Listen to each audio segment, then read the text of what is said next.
ماما اعوذ باللہ من الشیطان الرجیم بسم اللہ الرحمن الرحیم الحمد للہ رب العالمین الصلاۃ والسلام علی اشرف الخلق محمد وآلہ الطیبین الطاہرین وعجل فرجہم. اللہم صلی علی محمد وآل محمد وعجل فرج. تفسیر نمونہ میں ہماری گفتگو چل رہی ہے سورۃ القدر المبارکہ کے بارے میں. اس میں ہم نے گزشتہ دروس میں بیان کیا کہ شب قدر کو شب قدر کیوں کہتے ہیں، اس کے بارے میں مختلف اقوال، آراء اور مفسرین کی تفسیریں اور نظریات کو بیان کیا. اس کے بعد پھر دوسرا سوال یہ تھا جس کو ہم نے تقریباً کل تمام کیا کہ شب قدر کون سی رات ہے. شب قدر آیا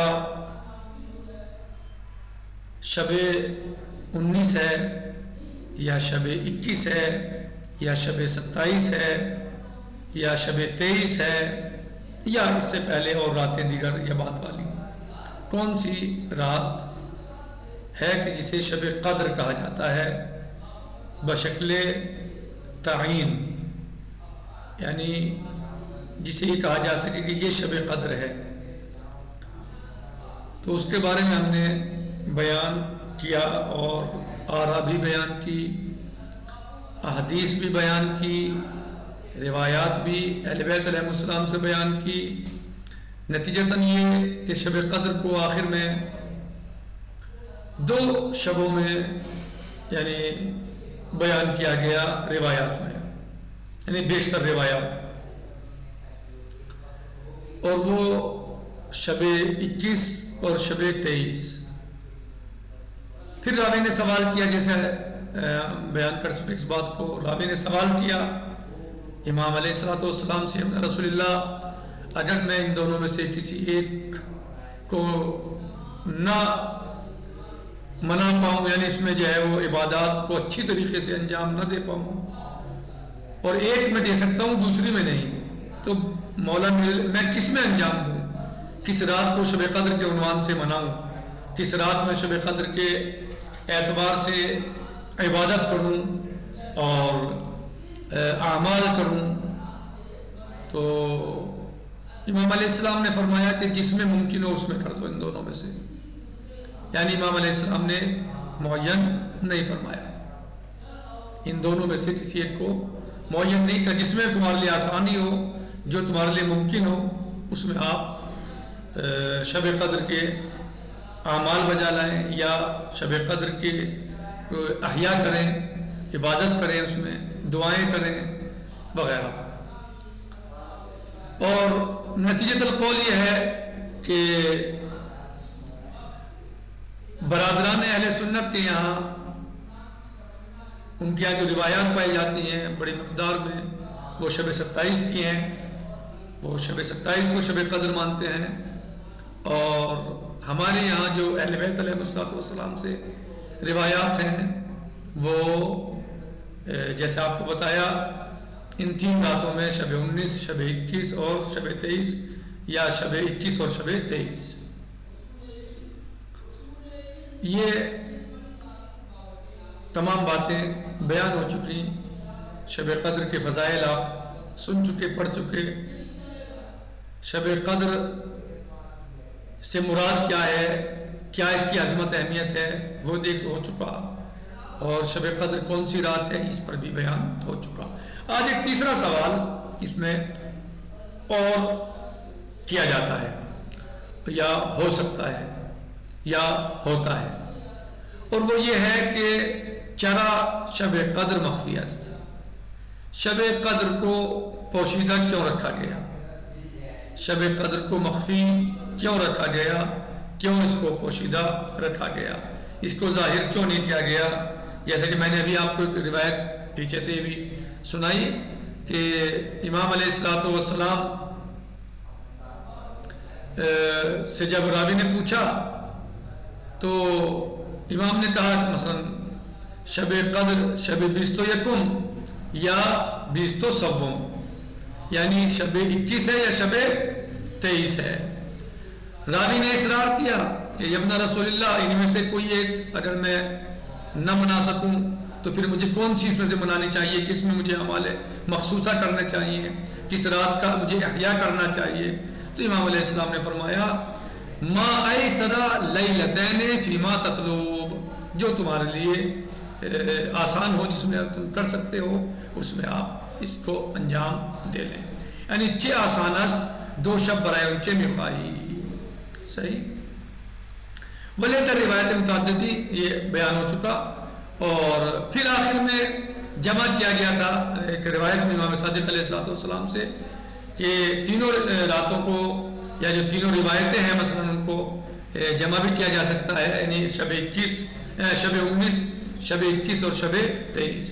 تو اس کو بتایا تھا کہ جو امام صادق علیہ السلام سے روایت آئی ہے وہ یہ التقدیر، امام علیہ السلام فرماتے ہیں التقدیر فی لیلۃ القدر 19، تقدیر جو ہے وہ جو مقدر ہوتا ہے معین ہوتا ہے وہ مثلا شب 19 میں ہوتا ہے، 19 شب 19، والابرام فی لیلۃ 21، اور اس پہ حتمی تحکیم جو ہوتی ہے حکم لگایا جاتا ہے وہ شب 21 یعنی شب 21، اور امضا جو ہے اس پر حتمی فیصلہ مہر جو ہوتی ہے اس پر وہ فی لیلۃ 23 شب 23 میں ہوتی ہے۔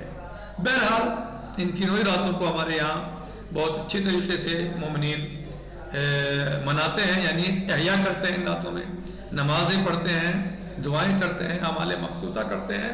بہرحال تو یہ کہ یہ شب قدر، اب سوال یہ ہے کہ شب قدر مخفی کیوں ہے، اسے کیوں مخفی رکھا گیا؟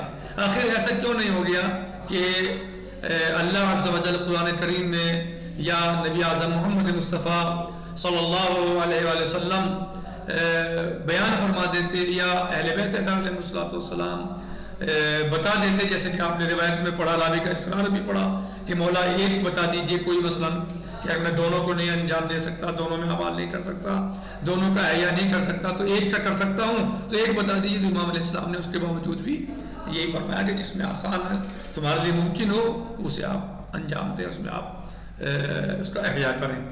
تو آخر اس رات کو مخفی کیوں رکھا گیا؟ کیا اس کا سبب ہے؟ کیا اس کا ریزن اور وجہ ہے؟ بسیار معتقدند مخفی بودن شب قدر درمیان شبہ سال، بہت سارے اس بات کا اعتقاد رکھتے ہیں کہ شب قدر کو جو پورے سال کی راتوں میں مخفی رکھا گیا ہے، یعنی یہ نہیں بتایا گیا کون سی رات شب قدر ہے۔ بسیاری معتقدند، بہت سارے لوگ معتقد ہیں، معتقد بہت سارے لوگ یعنی عوام الناس کی بات نہیں ہے، گویا مفسرین کہا جائے کہ یعنی بہت سارے مفسرین یہ اعتقاد رکھتے ہیں یا درمیان شبہائے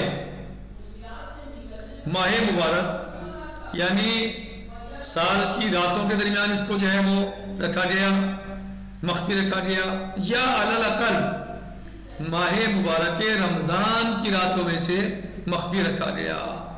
تو بہت سارے یہ اعتقاد رکھتے ہیں برائے اینس، یہ اس لیے ہے، یعنی اس کو مخفی اس لیے رکھا گیا، کس لیے مخفی رکھا گیا؟ یعنی پورے سال کی راتوں میں اس کو پوشیدہ رکھا کہ کون سی رات ہے، اور پھر بالخصوص ماہ رمضان المبارک کی راتوں میں بھی یعنی اس کو مخفی رکھا گیا کہ رمضان المبارک کی کون سی رات ہے، اس لیے مخفی رکھا گیا کہ مردم ہمیں ان شبہ اہمیت دیں، تاکہ لوگ ان تمام راتوں کو اہمیت دیں۔ ہمان گونے کے خداوند رضائے خود را درمیان نوائے طاعت پنہان کر دے، تا مردم ہمیں طاعت روے آوران، کیونکہ پروردگار عالم نے اللہ عز و جل نے اپنی رضا و خوشنودی کو مختلف اطاعات میں پوشیدہ رکھا ہے۔ اللہ کی رضا بہت ساری اطاعت میں ہے، بہت ساری طاعت میں، صرف ایک ہی اطاعت میں اللہ کی رضا نہیں ہے کہ آپ نماز پڑھیے تو بس اللہ کی رضا اسی میں مخفی ہے، نہیں، بلکہ بہت ساری اطاعت ہیں جس میں اللہ کی رضا مخفی ہے۔ مثلا آپ نماز پڑھیے اللہ کی رضا اس میں مخفی ہے، آپ مناجات دعا کیجیے اللہ کی رضا اس میں بھی ہے، آپ اللہ کے سامنے آ کے اپنے گناہوں کا اعتراف کیجئے، اس میں بھی ہے، اپنے گناہوں پہ پشیمان ہوئیے، اس میں بھی مخفی ہے. آپ اللہ سے دعا کیجئے، صدقہ دیجئے، خیرات کیجئے، صلہ رحم کیجئے، بہت ساری اطاعت اور عبادات ہیں جس میں اللہ کی رضا مخفی ہے. یعنی اللہ کی رضا صرف ایسا نہیں کسی ایک چیز میں مخفی ہے، بلکہ مولا عز و جل نے، اور آپ بھی یہ بات مشہور بھی ہے، سنتے بھی ہیں کہ نہ جانے اللہ کو کون سی بات پسند آ جائے، کس بات سے اللہ راضی ہو جائے ہماری، کون سی بات اللہ کو ہماری، کون سی ایسی بات اللہ کو کی رضا کا سبب بن جائے. صحیح. تو ہمیں اس لیے اور روایات میں بھی آیا ہے کہ آپ کسی چھوٹی سے چھوٹی نیکی کو بھی چھوٹی سمجھ کے نہ چھوڑیے، ہو سکتا ہے اللہ کی رضا اسی میں پوشیدہ ہو. آپ کسی گناہ کو چھوٹا گناہ کر کے نہ انجام دیجئے، جی کسی گناہ کو چھوٹا سمجھ کے انجام نہ دیجئے، ہو سکتا ہے اللہ کا غضب اسی میں مخفی ہو، اسی میں پوشیدہ ہو. تو اللہ عز و جل نے اپنی رضا ہمان گنے اسی طرح کہ خداوند متعال نے رضائے خودرا، اپنی رضا کو، رضائے خودرا یعنی اپنی رضا کو درمیان انواع اطاعت پنہان کردہ. اطاعت کی مختلف قسموں میں درمیان انواع یعنی 9 قسمیں، طاعت یعنی اطاعت، پنہا یعنی پوشیدہ کر دے کیا. اللہ عز و جل نے اپنی رضا کو بہت ساری اطاعت میں پنہان کیا ہے، یعنی پوشیدہ رکھا ہے، مخفی رکھا ہے. تا مردم بہمیں اطاعت روئے عمران، کیوں رکھا ہے اللہ نے پوشیدہ؟ اللہ عز و جل نے اپنی رضا کو بہت ساری اطاعت میں پوشیدہ کیوں رکھا ہے؟ ورنہ اللہ کہہ دیتا کہ بھائی نماز پڑھ لو میں راضی ہو جاؤں گا، بات ختم ہو رہی. صحیح ہے، آپ نماز پڑھیے بس میں راضی ہوں، جس نے نماز پڑھ لی میں اس سے راضی ہو گیا، اب باقیوں سے کسی دوسرے کام کی ضرورت نہیں ہے. نہیں، بلکہ اللہ نے بہت ساری نیکیوں میں، بہت ساری اطاعت کے درمیان اپنی رضا کو پوشیدہ رکھا ہے، اپنی قربت کو پوشیدہ رکھا، اپنی رضا کو پوشیدہ رکھا. اور اللہ کی رضا سب سے بڑی چیز ہے، جیسے کہ مولا عز و جل قرآن کریم میں ارشاد فرماتا ہے رضوان من اللہ اکبر، اللہ کی رضا سب سے بڑی چیز ہے. اللہ کی رضا ہی تو مین چیز ہے، سب کچھ تو اللہ کی رضا ہی ہے. تو مولا عز و جل نے اپنی رضا کو مخفی رکھا بہت ساری اطاعت میں، تاکہ بندے کس لیے مخفی رکھا؟ تاکہ بندے تا مردم بہم اطاعت، تاکہ مردم تمام اطاعت کو روح آوران انجام دیں، تاکہ تمام اطاعت کو انجام دیں، تمام اطاعت پوری طریقے سے اللہ عز و جل کی اطاعت کر سکیں. وغضب درمیان معاصی پنہان کر، اور مولا عز و جل نے اپنی غضب اور غصے کو بھی، ناراضگی کو بھی گناہوں میں کیا کیا؟ پنہا کیا، یعنی مخفی رکھا. تا از ہمیں بے پرہیزند، تاکہ بندگان الہی، بندگان خدا، اللہ عز و جل کے بندے عباد اللہ، تاکہ عباد اللہ ہر گناہ سے پرہیز کریں. یعنی اپنی اطاعت کو بہت اپنی رضا کو اطاعت میں پوشیدہ رکھا، اور اپنے غضب کو گناہوں میں پوشیدہ رکھا، تاکہ تمام اطاعت انجام دی جا سکیں اور تمام گناہوں سے اور معاصی سے پرہیز کیا جا سکے. دوستانہ شرح درمیان مردم مخفی کردہ تا میرا احترام کنند، دوستوں کو ان کے درمیان مخفی رکھا تاکہ وہ سب کا احترام کریں. اجابت را درمیان دعا پنہان کر دے، اجابت کو دعاؤں کے درمیان مخفی رکھا تا وہ ہمیں دعا روح آورند، تاکہ وہ زیادہ سے زیادہ دعاؤں کو انجام دے سکیں، پڑھ سکیں، کر سکیں، تمام دعا کر سکیں. تا وہ ہمیں دعا، تاکہ تمام دعا وہ پڑھ سکیں. اس میں اعظم را درمیان اسماش مخفی ساختے، اور مولا عز و جل نے اسم اعظم، اپنے اسم اعظم کو، یعنی اللہ تعالیٰ کے ناموں میں سے جو اسم اعظم ہے اس کو درمیان اسماش، اپنے ناموں کے درمیان مخفی رکھا، یعنی پوشیدہ رکھا. مخفی ساختے یعنی مخفی رکھا، اسے پوشیدہ رکھا. کیا اسم اعظم کیا ہے کسی کو عام طور سے نہیں پتا. تا ہمیرا بزرگ داران، تاکہ وہ سب کا احترام کریں، یعنی سب ناموں کو جو ہے وہ مثلاً سب ناموں کو بڑا جانے، بزرگ جانے. وقت مرگلا مخفی ساختے، اور اللہ عز و جل نے موت کے وقت کو بھی مخفی رکھا. وقت مرگ یعنی موت کا وقت، رات کو، اور وقت مرگ کو بھی مخفی ساختے، مخفی رکھا، پوشیدہ رکھا. کسی کو نہیں پتا کہ اس کی موت کب آئے گی.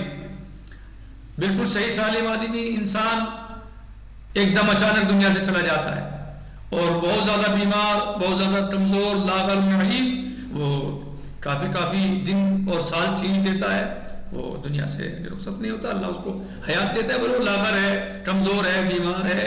لیکن بہت سارے صحت مند لوگ ایک دم دنیا سے چلے جاتے ہیں، دیکھنے میں لگتے ہیں کہ بہت زیادہ صحت مند ہیں، نہ انہیں پتہ ہوتا نہ کسی کو پتہ ہوتا کہ کل کیا ہونے والا ہے، کچھ دیر کے بعد کیا ہونے والا ہے، کب موت کس کو آ جائے، موت پر آتے ہیں بہرحال، صحیح۔ وہ وقت مرگرا مخفی ساختے، اور مولا عز و جل نے موت کو بھی، موت کے وقت کو بھی مخفی رکھا ہے، تا در ہمیں حال آمادے باشان، تاکہ لوگ ہر وقت موت کے لیے آمادہ رہیں۔